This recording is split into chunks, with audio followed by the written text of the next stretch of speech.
All right. Here we are for another frame rate. Back at it in the studio. Susu Studio. The studio is my apartment. Who else is here? Oh, no, it's just me in a void.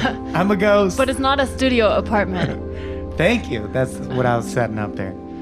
This is Frame Rate, where we rate frames. I'm Abe Epperson. I'm Michael Swaim, the voice you've been hearing, and with us is our very special guest, Teresa Lee. Oh, I didn't know I was supposed to say my name. So No, you did it right. You did it right. You said your name. If your name is Teresa Lee, you I'm did Teresa it right. Lee. And yeah, we just were guesting on a thing, and that always happens. I think the host always points when they're like, I guess you should say your name so they know who you are. Really? And you always go, oh, right, I should say, okay, they're saying my name. Is that what's happening right now? Yeah. I always introduce my guests. On my podcast, You Can Tell Me Anything, which you can listen to if you guys like secrets. Yeah. Michael Swaim has been on it before. How dare you come on here And plug right at the mention beginning. superior podcasts? No, That's just true. different, very different. It's but like Hendrix coming on. it's one of those, opening if for you Bob like Seger. this, you'll also like, parallel Good save. situations. Good save. Now the tension has been ratcheted as high as it can possibly go. Teresa, tell us what movie you picked to I discuss. picked Punch Drunk Love by PTA. That's right, Punch Drunk Love, starring Adam Sandler, which is odd. 2002, so it's between Magnolia and There Will Be Blood. Right after Magnolia. I think it gets overlooked in the PTA canon sometimes just because Magnolia and There Will Be Blood are so bombastic on either side. But I love this movie. I'm really glad you picked it. I want to know what you had seen it before, right? Yeah, and then, it's one of the movies that in my mind, I don't really have a lot of favorite movies, so I just have a circle of movies that I would call it's one of my favorite movies. And I put it in there, but then when I picked it, I was like, it's been a while since I've seen it, and I think I think I've seen it twice. I had to see it for class once, and then I think I watched it one other time. Mm-hmm. So I'm not the kind of person who sits down and rewatches a favorite movie or whatever. Right. But what drew you to picking it? But it's included in sort of that category for me that I've always really liked. So you know what it is for me? I like the awkwardness of it. I like that. I think Adam Sandler does a great job in it, but I like that he sort of plays against his type. And it just feels like a very simple movie. I think for me, the story and the writing is really good. And I like movies that are it's earlier in his career, in Paul Thomas Anderson's career, where it's you just see the story and you can tell it's not as big of a budget as he's used to later. So you can really see what he does as a filmmaker. Although it's interesting again that it came after Magnolia, because that's this huge it's still not, you could get much higher budget than Magnolia, but I'm sure Magnolia costs more than Punch Drunk, don't you think? Actually, how much? I was just about to look it up. I wanted to see. Punch Drunk. What was the budget? $25 million. Yeah, I love this movie because, as you alluded to, I think the basic premise of it, and push back if you disagree, because that would make for interesting conversation. But it seems to me like it's going for two people who could never function or fall in love for good reason in a traditional romantic comedy. Yeah. But their flaws happen to be complementary, so it works. I don't actually think the flaws are complementary, but I think to me, have you ever seen Minnie and Moskowitz? No. If you guys are listening, you like Punch Drunk Love, you should watch Minnie and Moskowitz. Minnie and Moskowitz. It's John Cassavetes, but it's even more awkward and weird, and that's one of my favorite movies, and that's very much an anti-romantic comedy. But I like this because it reminds me of that a little, but it has the feeling of you almost it's that uncomfortable feeling you have throughout the whole thing where you're almost oh, I don't, it's so cringy and you don't want to watch. It's it's real. Yeah. It feels more real. But I don't think that their flaws complement each other because I kind of think it's one of the points is one of his big flaws is anger. I think she kind of just ignores it and overlooks it. I don't think it's something she's drawn to. I think she does the thing which we do when we want to like someone because we want to be in a relationship where we're just oh, that's cute. I'll just pretend this part of this person doesn't exist, even though it's one of the main defining things about him. There's definitely a cost-benefit analysis between the two of them because they make statements of positive, they go through the motions of the first date, and they express themselves with complete honesty. And it kind of there was another film Lost in Translation that did this okay, as well yes. at the same time with this like dysfunctional love that's just like, can we just break through barriers, please? Where it's just like, everything is said with the intelligence of, I know there's a lot of negative aspects about me, but here's what I want. And it comes out of Adam Sandler, like, I have a strength in me, I have a love, you know, like that's him. And for her, she's just like, I'm real lonely. I drove my car to the quote unquote mechanics so that I could see you because I saw a photo of you with your sisters and I liked you. Yeah. Like, it's this deterioration of all of the social niceties that we usually employ and for good reason employ during dating. Well, that I think there's no meet cute because it's literally the characters admit to creating that situation. Yeah. Well, so I guess that's my question. So to synopsize real quickly, Adam Sandler is a guy with 7 older sisters who is shat upon forever to the point where he has, like Teresa said, these violent anger outbursts. My question is, and Emily Watson ably plays his counterpart, what's her issue, if any? Because this time, the first time watching it, I had this idea that they were like a yin-yang where it works for some weird reason, even though they couldn't function. This time, I think she legitimately still could do better than Adam Sandler. At the end, like, yeah, he's improved, but is the relationship creepy is what I'm getting at? 100% she could do better, but also I think that's her flaw is she wants to be in a relationship with him and she says she decided based on a picture. And so already we understand that that's how this person is they see something and then they stick to how that impression is in their minds. Like, she's not going to let any new information she discovers affect her narrative, which is that I saw this picture and I want to date this guy. So everything has to fit into that. And that's why I think anytime he's freaking out, she's just going to like ignore it and be like, well, as long as he still likes me and we're still on track for my narrative to work out, it's going to be fine. I wouldn't say I disagree with both of you because you asked a question and then you gave a very Michael, you asked a question, Teresa, you gave a great response. But I think we're focusing on, like, I feel like we're cherry picking specifics about her. Like, she doesn't have the anger issues that he does, but she's severely stilted in her life. She's expressed almost every scene after, like once they start dating, how severely lonely she is. She has mentioned that she also is the one who starts off like, I want to eat your face, you know? Yeah. You're so goddamn cute. And his response is, I want to smash your face with a sledgehammer. And she says, I want to scoop out your eyeballs and like, crunch them between my molars. Right. So they both have this like aspect of that violence that, even though I know, like, we all have experienced that. We have all been like, you've seen a puppy and you're like, I want to crush you, puppy. Or you with like, love. Bite a baby's cheek, but this is beyond that. They're literally saying almost like, fetishism. Right, I want to violently dismantle your face. That's how beautiful you are. You are to me. Yeah, and I think, more to Teresa's point, I think you're absolutely right about him. He has some major anger issues to get over.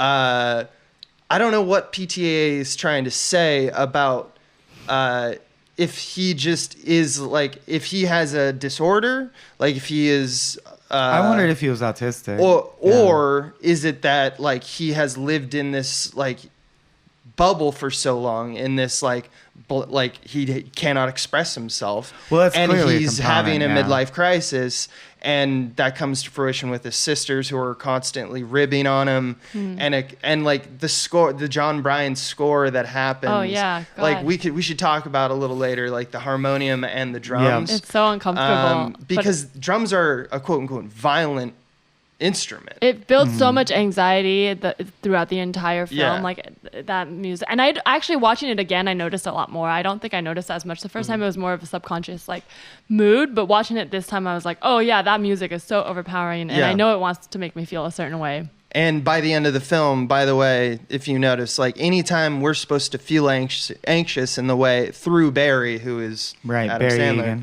Sandler, Lena is represented by the harmonium. She literally Right. appears at and like has to dodge a harmonium and takes its place as she drives in. Yeah. But And we she's find out later, of course, all- that she left it there for with the him. exception of the music of He Needs Me, the Harry Nilsson track. Yeah.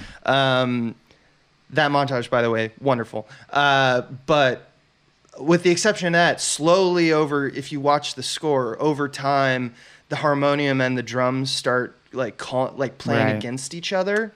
And it's a transformation that isn't just like, here's a harmonium and then the drums slow down. So like the violence of the and stuff like that just turns into like normal, simple. Like she doesn't cure him. Right. They cure each other. They come together. and Or make I would a argue they're version of not music. cured, but yeah, they, you're right. they're Right. together. And I noticed that about colors too, because he's always in blue, Blue, and she's in red. but everyone at first like against him is in red, and then she after they have sex she's in blue, but when they're in Hawaii it's kind of neutral. She's in white. With pink bottoms. Before, yeah, so it's sort of Everyone like else is purple. the and red pink. starts going away. It's mostly reds, and then the purples I feel like start happening when it's more like he's kind of entering into other people's And worlds. after their unit, pink just starts becoming a motif too, which I think Hawaii is just straight is up pink like and the love purple. color. Yeah, Yeah. it's their just union. saying they found love. Love is pink. Yeah. But I think definitely the red and blue has to mean that in some mystical way, they're opposites but the same, right? Like Well, they're the she's kind not of the only people one who in dress red, in the same though. color every day, but they pick different colors. Right, but the other people Yes. are in red. Like I think the sisters. There's other people in red at first, so I feel like Mm-hmm. she just represents a stranger at first, and as they start getting to know each other, it starts getting lighter. And then after they have, I think the scene at the airport, Yeah. when they're talking about like, oh, can I go home with you? She's in blue. I'm pretty sure I can't remember exactly. They're in silhouette for the But exit. there's definitely a scene right after they get together where she's in blue, and I think that's sort of like she's under his world. But then later Right. they both go back to their yeah. colors. That's why I'm wondering. I'm always trying to figure out Emily Watson's character, Lena, because she just seems like such an angel from his point of view, like such a godsend. I think she that was is, too yeah. good to be true. He needs me.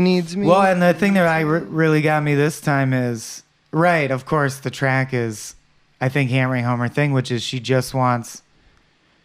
So maybe her thing is she wants someone who's really dependent upon her, and that's kind of a weird thing to want, think but that's what works for her. She has a horrible, horrible job for a relationship. She's constantly traveling. Right, She's severely lonely. She doesn't like going out. She's in Hawaii. right. And she, when alone, chose not to go out and experience Hawaii. Right. You know, and there's this moment where when they like finally meet after he like calls Elizabeth his sister, and she's like, "Oh, you're here just because Lena's here. Oh my God, you're just there because..." She's like, "Shut up! I will fucking kill you. Shut up!" And then he finally gets a hold of her. They like meet, they kiss, kind of thing, and then they're strolling out at night. And Adam Sandler says to Emily, It really looks like Hawaii. "It really looks like Hawaii." Yeah. Yeah, and it's just a great moment because she like laughs and smiles at that. Like, that's true. That's like a unique observation. I think that she really has an issue with like, she needs someone to be like, in order for her to be her, like be able to do the following, which is, you know, something we're going to mention in a bit, which is the pudding scheme. But also that she needs someone to help her get out of her shell. So I don't know.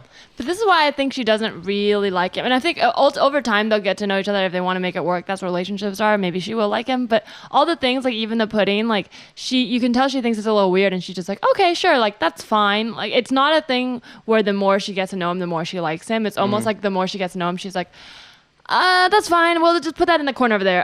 Put that on that shelf. Like she's already decided that she wants to like this guy. So unless he says something like a deal I get breaker, the impression that she's head over heels in love. I never get the impression that she's like overlooking things. I don't feel that she thinks of, because I think she already likes him and that's why she's okay with all this stuff. But I don't think these are things, if she had seen on paper, it would have made her think, wow, this sounds like my dream guy. I think she decided she wants to like this guy and he's going to be her dream guy. And so unless he says something like a big deal breaker that's totally against her values, she's just going to make it work.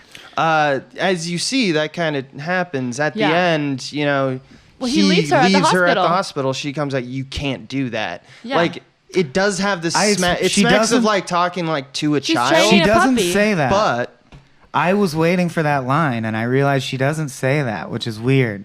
Because in my memory, she always did. I think she does. Or she She says does. something. Yeah, she says something like says, that. "You left me at the hospital." I wrote it down, and he says, "Yeah, I'm real sorry about that," and that's it. No, wait, Then really? they kiss. No. I'm pretty sure she says something like that. But I think Alright. it sounds like training a puppy. It seems like We'll have she's to like, look. I found my puppy, and I must. It's like when you literally, if you have a puppy, you can't just get rid of the puppy. You've already decided you want a puppy, so she's gonna make it work. But Right. but I don't think say all this as a negative thing. I think Yeah. for me, this is why I like the movie. It's a more realistic depiction of love, because I think a lot of relationships are like that in real life. You do like there isn't like a fireworks moment right away, and then forever it's perfect. I think that's Yeah. what relationships are. You decide you want to be with someone, and then you learn stuff about them where you're like, that annoys me. And there's also this ad hoc, like, this is what it is. Yeah. A little bit. Like, I can't really change this much about this, and I'm going to be open with that. And, like, that's the beauty of this movie is the unbridled openness by both the characters about their own problems. That is, like, the breaking of barriers there. I think that's an interesting notion. It makes them a leitmotif in a cartoon, but it also has some truth and relevance to dating. And Although he's inadvertently open, he often lies to her up until a key moment where he stops. Yes. But like my favorite is, but he's open by virtue of the fact that he can't lie. Like, Yeah. you know what's going on anyway. My favorite is the moment where he goes, that pudding, that's not my pudding. It's for someone else. And Yeah. whoever they called it, that wasn't about me. They must have made a mistake. And also, I don't freak out. I don't know what my sister yeah, said. I know. Yeah, Right, he's like, I yeah. don't cry. It's I like don't literally cry. lying. Well, he straight up I don't lies. But he's promise literally to cry. listing everything he does do, and it's Yeah. obvious. Also, I just want to, because to me, a lot of the beauty of the film is also the visual like tricks as well. Jumping back to that phone box scene where he says, which I got to quote because, man, did that scene feel triumphant for you guys or scary? When he finally says to his sister, "There's no reason to treat me this way. You're killing me. You're killing me with how you torture me. All I want is a fucking number. That should be goddamn enough. I'm sick of this shit. Stop treating me this way and give me the fucking number. I'll fucking kill you. You are dead." And she goes like, "Oh, okay." Yeah, that's Yeah, because they treat him so badly. They really the do. sisters Oh, are yeah. so Remember when they mean. called you Over gay the boy? top. You know, and then like- she goes, "Come on, gay boy, time to eat." They're Right. literally like gaslighting him because they call him gay boy, and then they laugh at him, but they treat it like it's normal. They're like, "Why are you so mad? Why are you so mad, Why- gay boy?" It's like Right. you're like that. You're calling him Imagine names. you had a Oh my yeah. Imagine you had a sister who says like, "I'm setting you up on a blind date," and you like No it's choice, happening yeah. in a few hours. All right, I don't want that. It's gonna happen, and then immediately you're such a piece of shit for not wanting it to Yeah, happen. what are you know? gay? But Yeah. this is why I also think on the other side, like we say she's an angel, but to him she's not actually, because I think in the same way he overlooks her flaws, because it sets up like he doesn't like to feel like he doesn't have control of the situation. Like when the sisters are like, "We're gonna do this," he doesn't like it. Yet when she does it, she admits it. She showed up at the car, forces him to take the car. She did all these things that he didn't want to do, but he overlooks that. Because when he decides he wants to be with her, it's okay.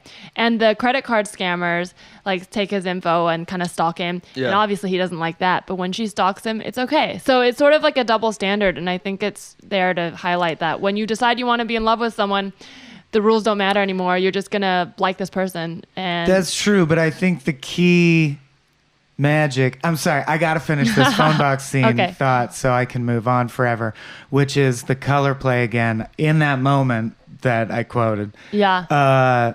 I just noticed this time, and it blew my mind, that the parade going by him, because he's in Hawaii, is in the morning when he can't get a hold of Lena. It's cops on the outside all dressed in blue, and all the people on the inside are red. And then at night, he finally gets a hold of Lena. The phone box light turns on at that exact moment, and it cuts back to the parade. And now it's people in blue parading, and they're setting up a red plastic fence. Ah. So I just love how, and I would also say the same, there's a lot of meaning behind when there are blue lens flares and why. so now I can finally stop talking about the color shit. But the color shit blew my mind. Like, Yeah. it's Yeah. so It's detailed, very shot by shot. painterly. I It's loved because, it. like, that was the scene where he did a big thing that's finally going to flip the Absolutely. dynamic. Yeah. It's so cool. He does that a lot. I catch a new one every time I Yeah. watch this movie. I didn't notice the parade one. That's a good one. I also like when that they meet and it's a silhouette. Like they're across the hall, it's totally empty. But then when they meet, it's like full of that whole sequence Yeah. of people All just way just too keep many walking, people yeah. crossing that Right. silhouette. Which yeah. But the I think- meaning I got from that, because I feel like it's echoed in other scenes in the movie, is that also that there's like beauty constantly happening in very mundane circumstances. It could happen to Sonder. Yeah. anyone. I Yeah. also see it as like sort of a metaphor for love because when you love someone or you think you do, they are the only person that matters to you in the world. So that hallway seemed empty, but I think it was always full of people. And so when we pull out and see them together, it's like that's how that hallway Right. was. The first Everyone else instance faded being away. like a meditation on isolation. Right, like and how the they actually second- felt was yeah. like they only see each other, they're alone. But in reality, like this is a busy Mm-hmm. hotel, it's full of people. Right, and it doesn't matter because they just have eyes for each other, kind Mm-hmm. of thing. Yeah, I thought that's beautiful too, and it's almost like they serve as bookends for that sequence, even though the song Yeah. really is the bookends. But they since they're almost identical shots, it kind of gives this this feeling of like that's the postcard of that. Here's Hawaii, bye Hawaii. You know, like that's Hawaii meant to them. And they're also centered in frame, and usually like so when Lena, that's another thing because while we're talking about color, And they're might in as well crisp silhouette. get out a few other like things that PTA does really well from a director standpoint. Like when he's earlier their first kiss, like so they come back to her place even after he beats the shit out of a bathroom stall, which is a crazy scene. And she seems to not notice that he's got blood on his hand and stuff like that. They go back to her apartment and they like kind of have a nice little talk. They talk about the sisters. She kind of gets the lay of the land of like what is like they're getting to know you. And then he leaves and she kind of dips in to kiss him Yeah. when he just kisses her cheek, and then he kind of beelines to the door. And then he starts to leave, but on his exit, he gets a phone call through the front desk of Lena calling for him. Which is a great Yeah. diversion because Yeah. at that point in the pacing of the film, don't you all assume phone It's calls. gonna be you a- assume it's the asshole bad. gangsters Yeah. coming for all him, phone yeah. calls are bad. Well, I also love when he walks down the hall away from her and he repeats the line to himself. Which Yeah. is like bye-bye or something. Yeah, like bye-bye now. Bye-bye now, and then he leaves says, and "Bye-bye he's now, like, bye-bye now," and Bye-bye just keeps now, saying it. fucking piece of shit. So when that happens, he runs over, and of course, because it's a maze, because it's an apartment building Sure. in LA, he can't find it, which is another joke. great little Yeah. piece of thing that Observation. PTA does is he just like, I'm gonna build tension viscerally, Right. Because you just like, just do Jesus Christ, just get there and kiss her. That's all you Yeah. want, and he's just gonna for just like a minute, I'm gonna leave you dangling Yeah. for a It's bit. kind of protracted. He even goes out a fire alarm door and sets Yeah. the alarm off. So- It's very comical. So, so that's the setup. Yep. What he does with that scene is amazing. Watch it with screen direction in mind, meaning like where the eye line of the actor is going, where their movement is going, because there's some amazing shots about like left and right of frame and how like the frame catches up with him, like he's too fast or too slow. Yeah. And so he like leaves frame and comes back. And then when he's really getting closer, slowly over time, which is something that he does throughout the movie, that's shot with the exit signs. Yeah. That's what, when he Everything goes down center. when he finally finds the Sure. right hallway, he's just running It's a straight. camera and it goes exit, exit, and then he exit. finally arrives Yeah. and they meet and they kiss. But think of the exit sign where it's just basically vanishing Yeah. point to center. Yeah, it's with, beautiful. With a running Barry. Yeah. Is identical to the arriving at Hawaii. Oh, and him because him airport. going down the tarmac. And it even has the weirdly abstract symmetry of the composition. Like he picked hallways that look similar. They you can know? Yeah, make they like have a a lot little of video. diagonal They can lines. build a video game out of this. And Right. I feel Punch like Drunk love the video game. he goes out of his way again to like shoot in Chatsworth and like these places of LA that are not pretty, Right. and make beautiful shots anyway, because that's also what Well, they're doing with love, right? Like he as a filmmaker, he doesn't get to go to Hawaii and splurge on like Hawaii glory shots. He has to make Chatsworth look good, just like they have to make the relationship work. But I kind of think so. What I took out of that, I think it's beautiful in hindsight when we look at it in the story. But I actually don't think his motivation was to like make these ugly places beautiful. I think it was to show us these ugly places, and I think we project, because that's what we do when we want to find love. We project the beauty onto it because we're like, oh, isn't this a beautiful thing?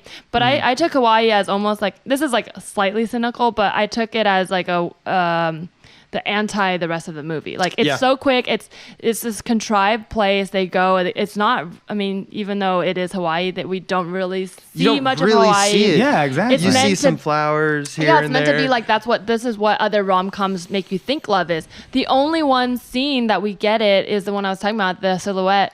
I think that he makes it feel like a very sort of old-timey, lovely scene. It looks like a postcard. And it's the like, one yeah. that feels the most different from everything, I think, on purpose. I don't think we're supposed to feel like I think it's supposed to imitate how rom-coms build up to that moment. And I think it's almost like, here, is this what you want, pigs? But I don't think that's actually the point of the relationship. I think that is like not what their relationship is. And that scene is there to give you, the viewer, like a contrast to what it actually is, which is like a very real, sweaty, like messy thing that most movies don't show. Would it surprise you that the both the director and the composer during the making of this movie were in different aspects of grieving a long relationship? Interesting. In the case of the actress that plays Elizabeth, who's like the only actual actor of the sisters. The rest are non-actors that like Paul Thomas Anderson just They're like knew. a chorus. Yeah. Yeah. So yeah, Mary Lynn Ratskub. I don't know the pronunciation. Sorry. Of it. But you know her, like you know her recognize. face. She's been in places. She's one of those guys where you're like, oh yeah, that guy. When the film was entering production, a very long-term relationship between her and John Bryan, who's the composer of Score. He's done a lot Scores of of scores. scores. Scores of scores. He does one of my favorite Paranorman, but he's also Great did score. Eternal Sunshine. Okay. And stuff like that. So he's very twee. He's worked with all the Sure, twee directors. But in this one, which meant that during scoring, there were days where Brian was forced to watch his ex-girlfriend on screen. She's so great in it. And Yeah, think of she's like great. music ideas And to add. for like hours at a time. And then in order to heal from the experience, Brian urged Fiona Apple to work on some songs for like a new album and like get a collaboration going and stuff like that, which is funny because coincidentally the resulting album was Extraordinary Machine, which was widely speculated about Apple's breakup with Paul Thomas Anderson. So it was like this weird triangle. Fiona Apple. So this like For some reason, when you just referenced her by last name, I was like, Sentient Apple was dating Paul Thomas Anderson. it's true. Small world. Her Everybody last name dates is a everybody. noun. I think so I have to say I watched this with my boyfriend, and it's like not a good movie to watch, I think, as a couple. Yes. But I mean, like we watched it together because I was like, I watch it for podcast, let's watch it.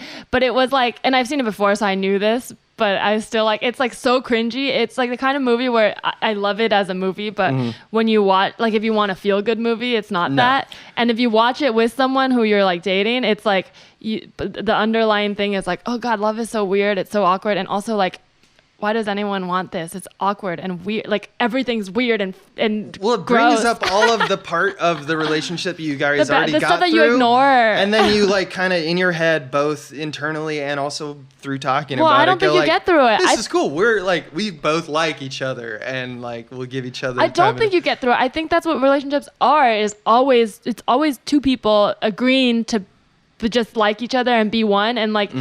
And nobody, because I don't even, like, there's nobody in the world I like all the time. Like, not even my family, not even myself. So, like, but for some reason, when you're in a relationship with someone, you just agree to pretend that you've ignored, that you're okay with everything.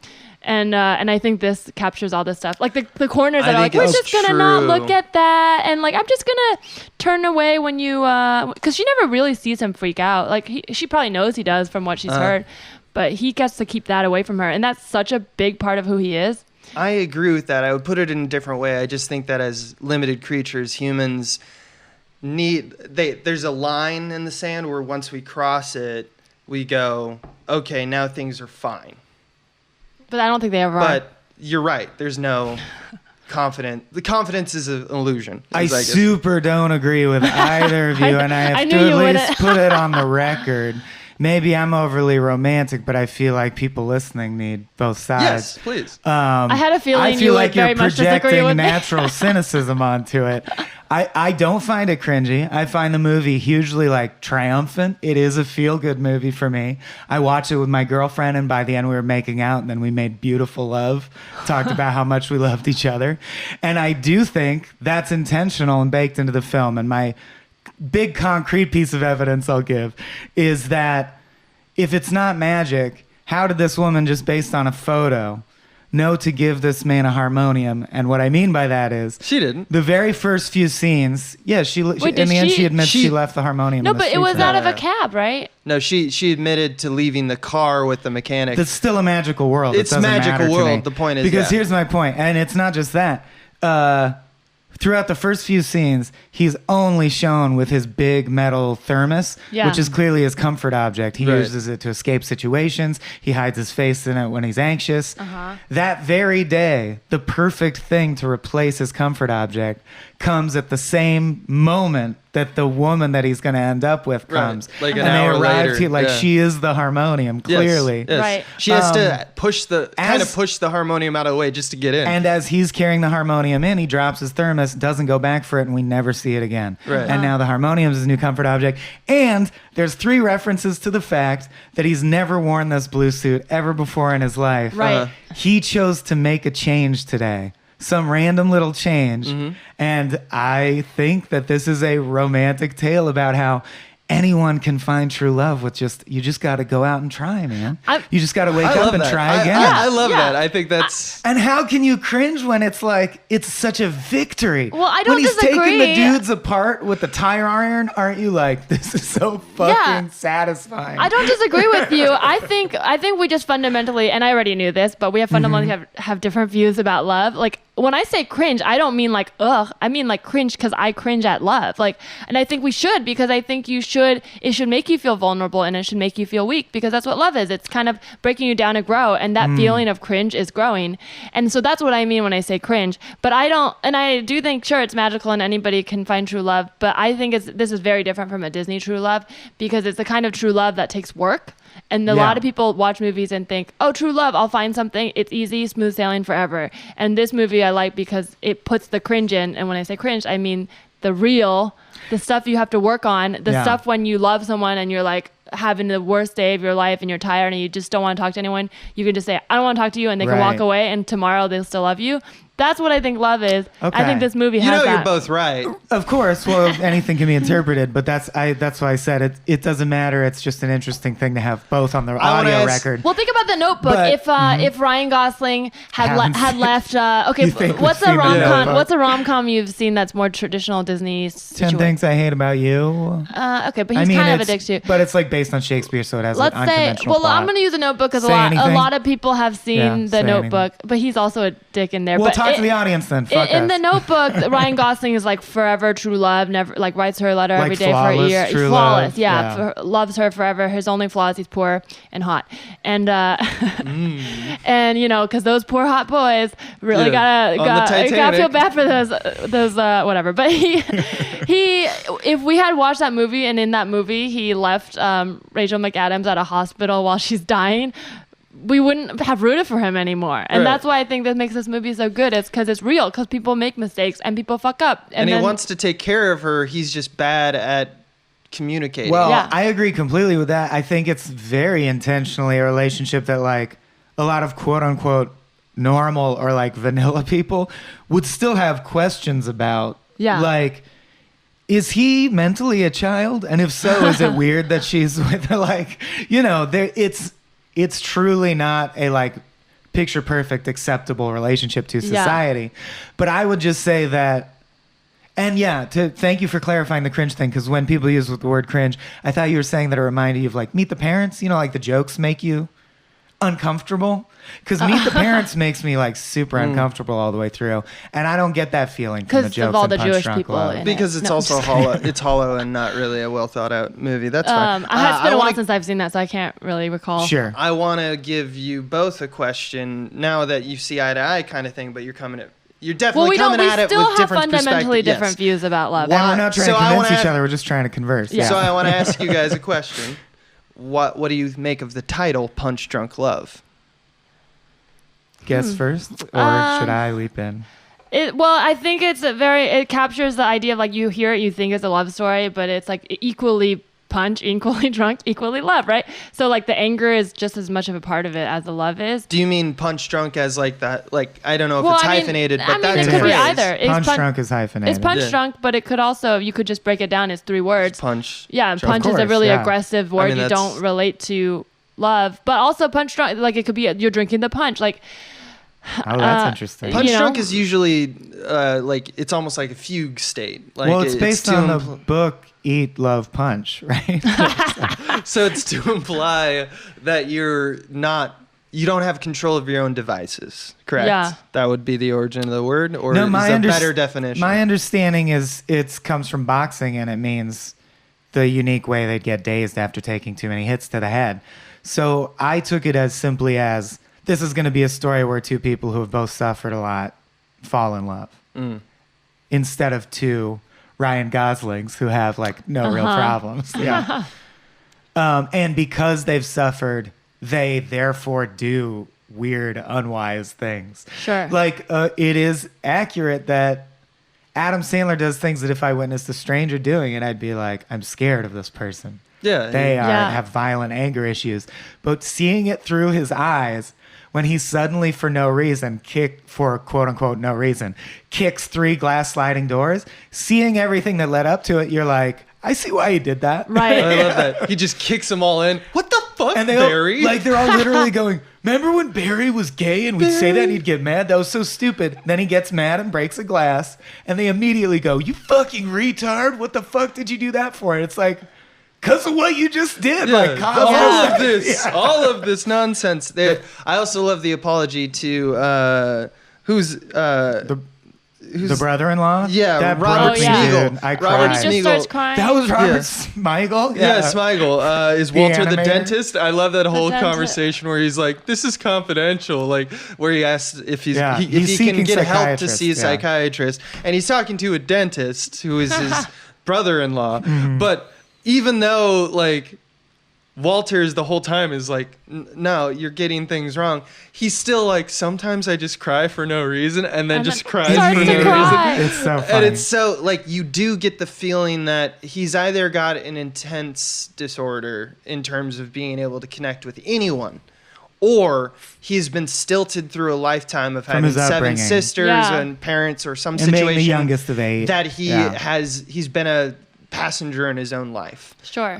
He has built neuroses for himself out of and was never told he has no therapeutic response other than violence. Well, he holds it in, and then he just flips out. So there's nothing yeah, else to do.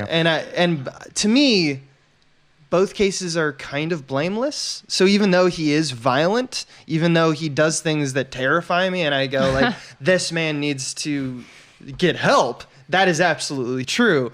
But he also seems like a victim of either his own brain or his own... Right. But that's true. I mean, you could say that about anybody who's violent. It's just what side the author chooses to show you. Like, no villain arrives at villainhood just because you're not born and you suddenly hate people. Lena does not seem scared of him. It comes down to cost-benefit analysis. Like, if someone has anger issues, sure, they can still function in society. Do they have anger issues that lead them to beat strangers to death? Then they can't. Yeah. It's just a logic So thing. I wanted to bring this up because now before we move on from that scene, because you know me, I'm a note taker. That scene with Walter the dentist has a line that I find so beautiful, so I want to quote it. He says, well, I'll try and help. What exactly is wrong with you? And he says, well, I don't know if anything's wrong because I don't know how other people are. That's such a good line. The end. Yeah, it is. That's such a great Then he scene. says, I do know I sometimes cry for no reason. I love his... kills it. This is something that I like because I've like experienced this. I have a lot of people in my family who are very curt. They just say things that are very specific to what they feel is going on as opposed to like their actual feelings. Sure. Like it wouldn't be like, I feel like right now you're making me out to be the villain in this argument, and I feel like that doesn't need to be a part of that, and we can just have an argument and stuff like that instead of... They don't like that kind of thing. And and there's a line that really pulls out to me when he's explaining to Lena in the first date when they're sitting before he beats up the bathroom, which I love phrasing. By the way, I just for some reason can't remember. What triggers him? She starts talking about the gay boy thing because she goes, "Your sister told me a funny story about you, about how you threw the sledgehammer." Oh, that's right. You broke some window or something. And then like, and he does his typical like denying, like that did not happen. I don't have a problem with anger. And then he goes and beats. That did not happen. My sister is a liar. Yeah, like how a child lies. Yeah. And I love that he has these bouts of violence. And he really goes to town on it, but he's also like a goblin. Like when he's like running away from like the brothers from and he just dives into the street. Hold on that thought because I have a theory. Go ahead. But that a little bit later. I'm still setting it up. Do you think this is okay? Wait, finish your thing because I want to. Well, so there's a line that he says to Lena on the first date, which when she's asking about like what's going on with the pudding. Yeah. Which is said 9 times in like the movie by her the sister. Pudding is a funny word. What is the? But like Luis Having Guzman. a bunch of pudding is funny. Yeah, Luis Guzman says like, "Why do you have pudding?" Like, I want to talk about the pudding after. I want to talk about Luis Guzman. He says, "I'm guessing it was." Talking about how the foresight of the like promotion. I'm guessing it was a mistake, but I'm taking advantage of it while it lasts. I think is kind of relevant, kind of like how he sees this moment with Lena and stuff. Like he's like, I don't understand. Yeah. I don't know, like kind of what he was saying to Smigel. Like I don't understand why this is happening. I don't understand other people, but right now there's a beautiful woman. She's interested in me. Makes me feel like. Other women in my life who make me feel like shit, she doesn't do that, and I'm enjoying this ride. She's literally the first person in the movie to say a line toward him that that sees the world from his point of view. She says, 7 sisters, that must have been weird, and no one's ever like acknowledged that or been aware like that must have been weird. And I love the moment you bring up the lines right before it. He tells her about the pudding deal, and she says, "That's insane." And this guy who takes everything as a personal dig, I love that. And I think this is definitely evidence on your side, Teresa, that he's just choosing to project that she would never hurt my feelings because I'm in love with her. So even though she's saying something that would normally like hurt him, if his sister said that's insane, he would take it personally. You're insane. Yeah. He takes it to mean that she's saying that it's insane what a good scam it is. And he goes like, I know, I think it's just a mistake, but I'm taking advantage of it. But I think it's also pertinent that she just did a dig at him and he took it and rolled with it and it wasn't a big deal. Or and he didn't even register it. Right. Or did she even mean what he thought she meant? Exactly. Right. It's just... The pudding to me, I want to talk about the pudding too because what's the pudding? The moment that he says pudding, I love that moment because he's in the grocery store and he just turns to the camera, it's like pudding, like kind of like whatever Adam Sandler way. Talk to me. But I loved it because it's like I think that also represents the idea where when you're unhappy with your life and you're just like just figure out this one thing, I can make everything okay, and that's what the pudding is to him. And it's like he's in this grocery store, he's like I think he said I don't know what I want, right? He was going through different healthy choice options. Yeah, he's sort of aimlessly going through this grocery store, doesn't know what he wants. It's very sad, and it's just like these halts, and then all of a sudden we're in on him and he's like, I figured it out and now everything's gonna be okay.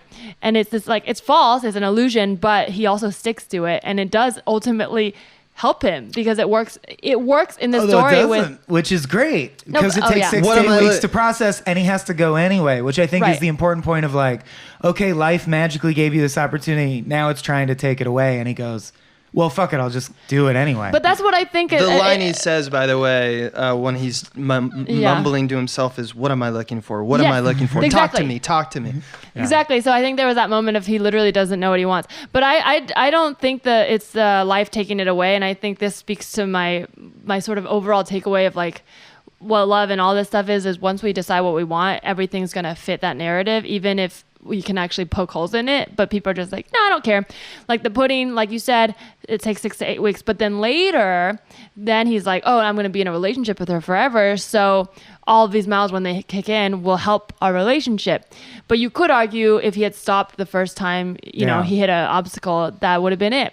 So basically, once you decide you want to do this thing, you keep going. Everything does kind of fall into place. I totally agree. And I think that's the point of having it initially fail. Right. Is like, well, now he's on the track. He's going to interpret whatever happens as this is supposed to keep leading towards. But that's the how thing. life is. That's what Yeah. this whole dumb secret stuff, which I don't really subscribe to, but the reason people love it so much, like if you want it, you'll have it, is because if you want it for long enough, literally all the things are just gonna seem to align for you to get But it. it's because you're choosing to see things that way, and Yes. you're making micro actions that do it. Yes, exactly.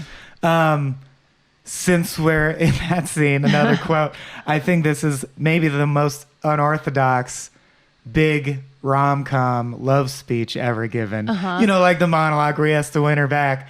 I love that his like analog for undying love is redeeming the coupons. It's, I'm so sorry I left you at the hospital. I called a phone sex line before I met you. 4 blonde brothers came after me and they hurt you, and I'm sorry. So I had to leave to make sure you never got hurt again. And I have a lot of pudding, and in 6 to 8 weeks it can be redeemed. So if you wait that long, I can come with you wherever you need to travel because I don't want to ever be without you again. So will you let me redeem the coupons?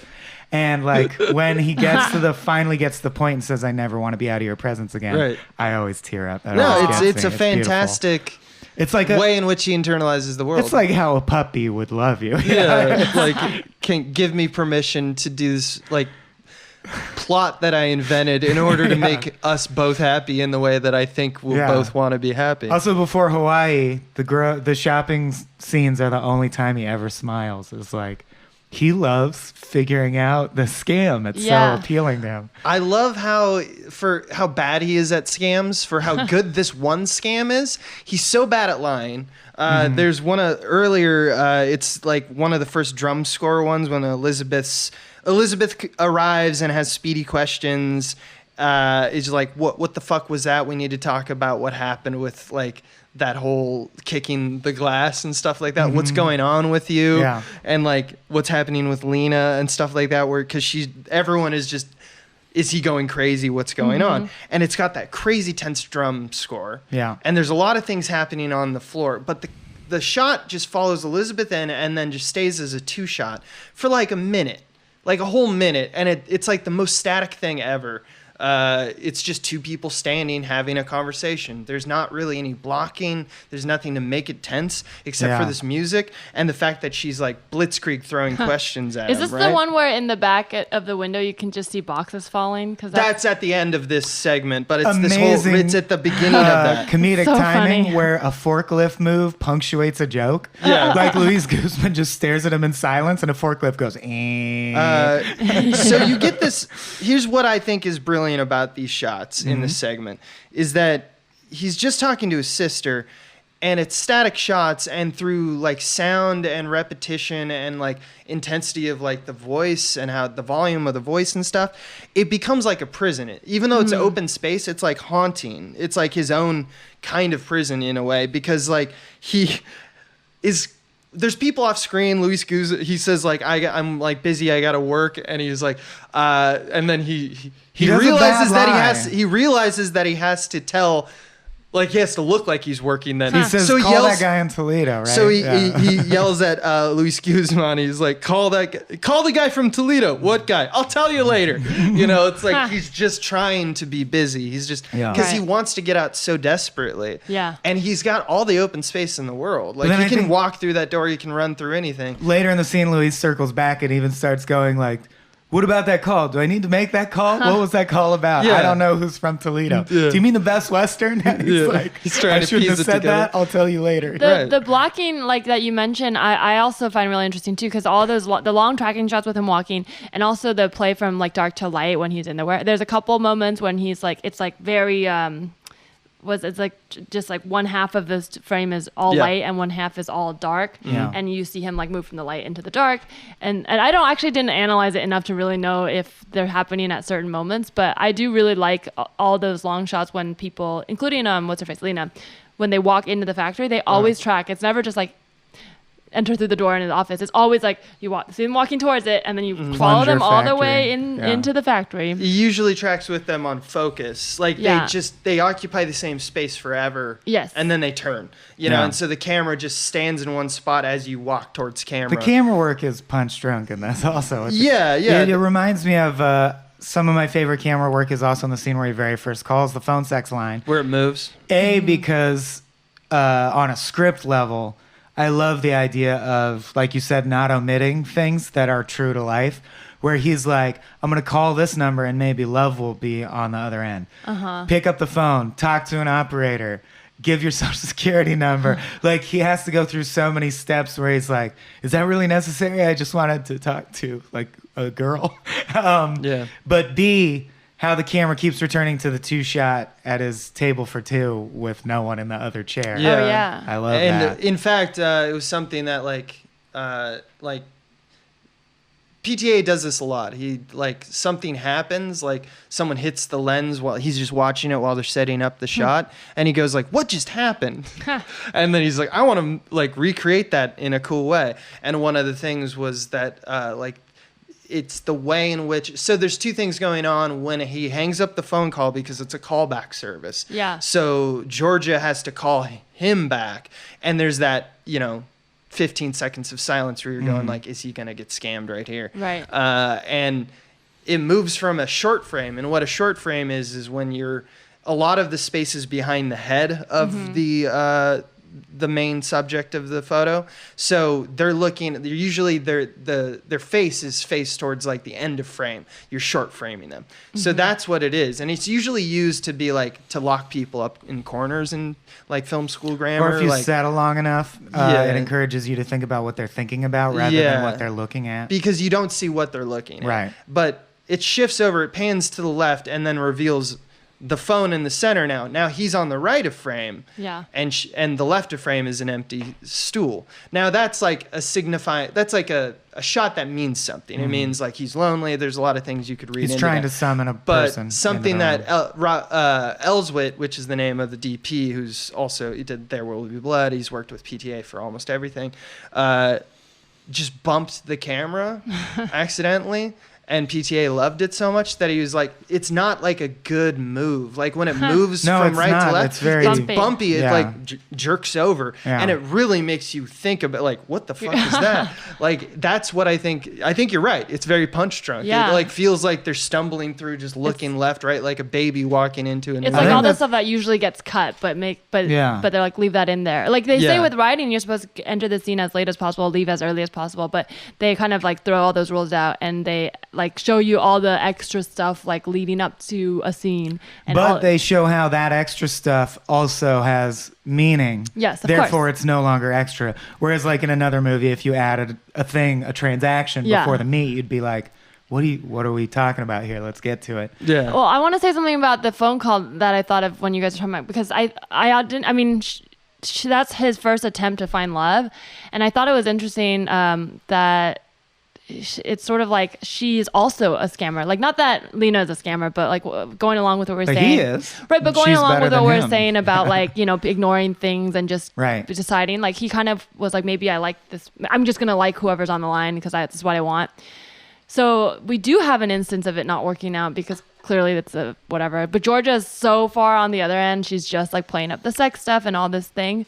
But I haven't thought too much about Georgia until now. And the fact that she has 4 brothers and he has like so many sisters. Oh, yeah. And Lena very pointedly has no siblings and Yeah. mentions it. And she says she's There's a kind whole of like a siblings thing fake out going a little on. bit. Like, you're supposed to Yeah. think like, oh, maybe they'll fall in love and he'll like this phone sex girl Also, or I whatever. got the impression he just talked to her all night.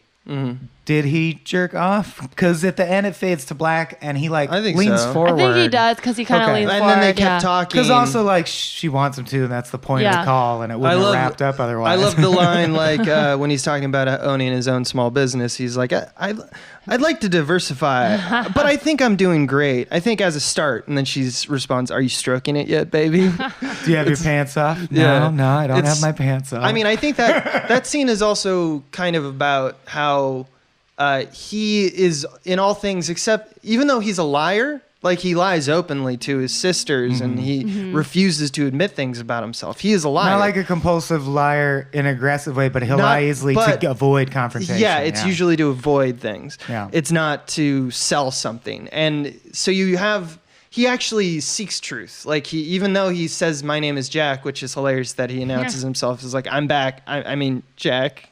Business is very food. He can't even say his own imaginary name.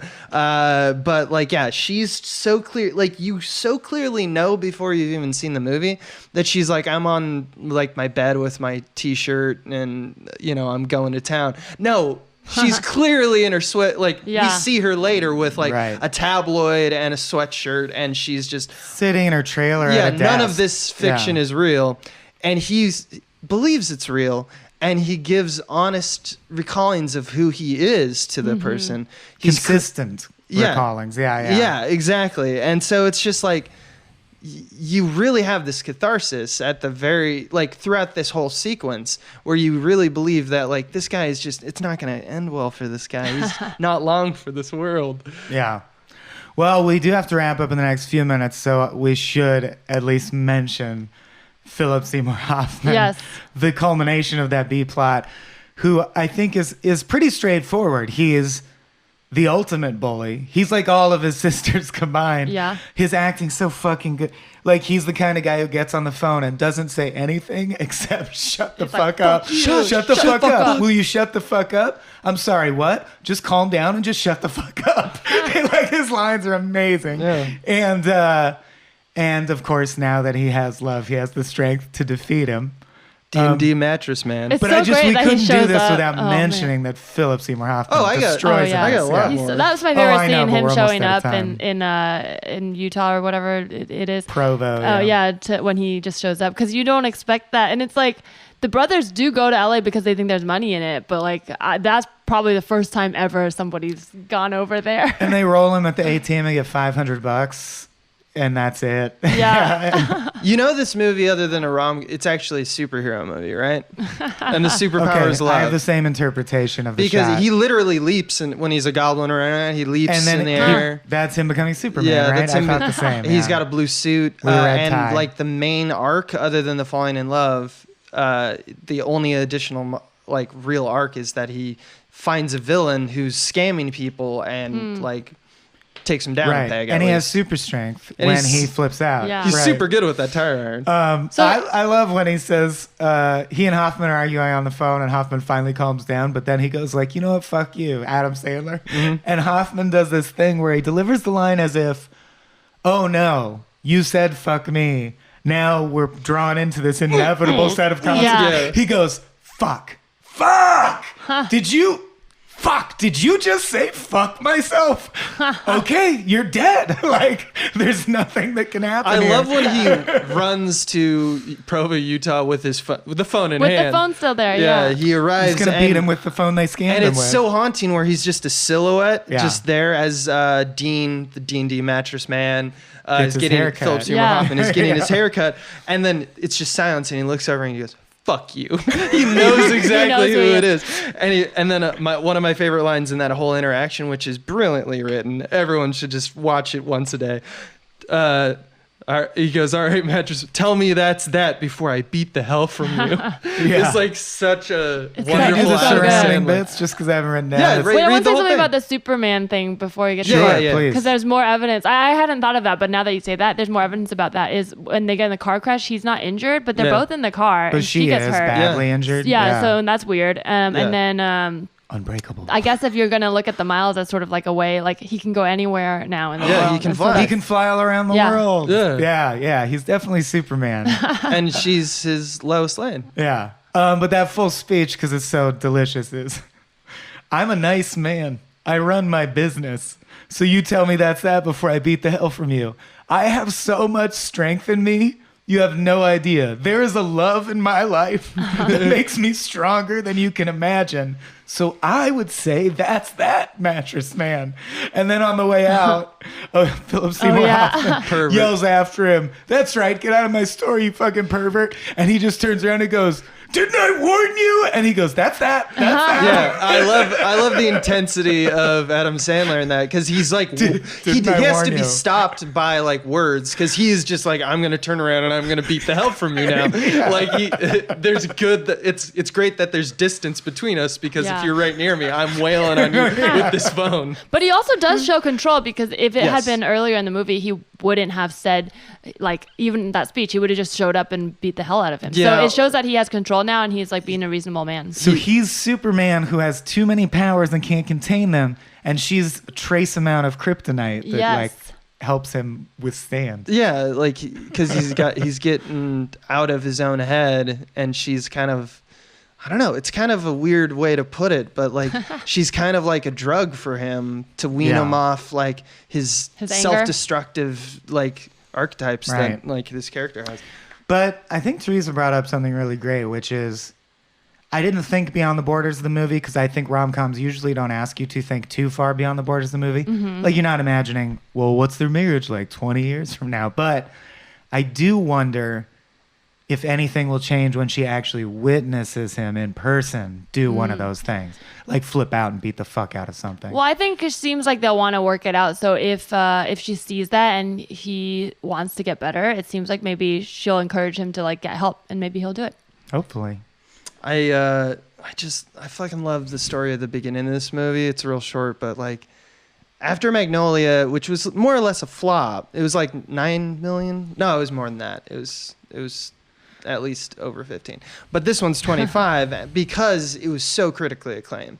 So like people, like he goes to Cannes and like, you know, Toronto and these big festivals, and people are interviewing. They're like, what's next? Yeah. He's like, I think I'm going to I want to do a comedy with Adam Sandler, and everyone laughs Was at like, him. uh-oh. And or he was like, yeah. no, I want to, the like three people, like, Yeah. he talks That's so about the great. people that he wants to work with, and he totally does. Like Adam Sandler, Oh, it's as just a like- man-child, is like a wonderful thing. It's like the best Boogie Nights performance. where you're like, Mark Wahlberg's Yeah. not good, but he's good in this. Like it's like the perfect use of Mark Wahlberg. Exactly. And the same thing is true, I think, for Adam. Like I wonder if Funny People would have been made if Punch Drunk Love wasn't Oh made. yeah. Can you imagine someone just like, oh, let's go see Jack and Jill. It's he was great in Punch. This is how different great. these That's movies great. are. Yeah, he really is like a versatile actor now that I've seen Jack and Jill. He really came Yeah, out we're of so that. to good and bad, so, I'd you love know. to see Little Nicky in this role in Punch Drunk Love. Yeah. Like, see her try to love a literal goblin. He also said he wanted to work with Daniel. He said, what are the two actors you want to work with? And he said Adam Sandler and Daniel Day-Lewis, Oh, which is just, Well, they're so similar. they're so similar. And also he went on to do that. Also, I love that even in his one drama where you can tell he's trying hard, like his Prestige movie, yeah. Adam Sandler got to go to Hawaii. Adam Sandler doesn't shoot a movie where he doesn't get to go to Hawaii. Yeah. That's the deal. It's also the only Golden Globe that Sandler was has been ever nominated And for. that will stay true, I'm sure. Could, I mean, you never know. He got nominated for acting in musical or comedy. But yeah, it's just crazy. This story of this movie also just this is a different time for filmmakers too, because like this is like near the end of like the 90s in terms of like, all right, you did a good job. What's your next movie? And it can be anything. Right. Because they already took a gamble on Magnolia. Like he went over budget, he went over time. Right. Like and the studio hated him, and then they saw the movie and they're like, this is a good movie though. Yeah. Even though it didn't do well. Let's give him more money. It's like arguably one of maybe the top 10 films ever made. yeah. So it's which is funny now. If you make a movie that good, they're like, that was excellent. How can we put you in a Marvel I know, I franchise was gonna today? say. well, it is a superhero film. So. Yeah. Well, is there anything else we want to do, or is that? That's That's mattress that. people. That's that. Go watch Minnie and Moskowitz if you guys like this movie. Watch that. It's even more of the cringe. Not cringe, but actually I think that one's actually cringe. But Subscribe to Teresa's great podcast. You can tell me anything. Most recent episode is she flew solo. oh yes. Oh. Put trained the sights on herself. Is there anything else that if I didn't know who you were, Well, what's you your want to Twitter? plug? At Larissa T. Get it? Yes. Thanks for having me on. Yeah. Thanks for coming. As This has been always, wonderful. we are frame rate. No, it's just a thing. That's We've how it never ends done. every time. 3, we are 2, 1. We are frame rate. This has been a Small Beans endeavor. We're a bunch of pals who make podcasts, sketches, music, web series, and movies. The Beans always have new ideas percolating, so make sure to check us out at patreon.com/smallbeans. That's patreon.com/smallbeans. where you can browse all of our current and past content, see what we've got planned in the future, and learn how your support can help the small beans grow into huge, giant monster beans. If you enjoyed this content module, please like, rate, subscribe, or tell a friend about us. We love you!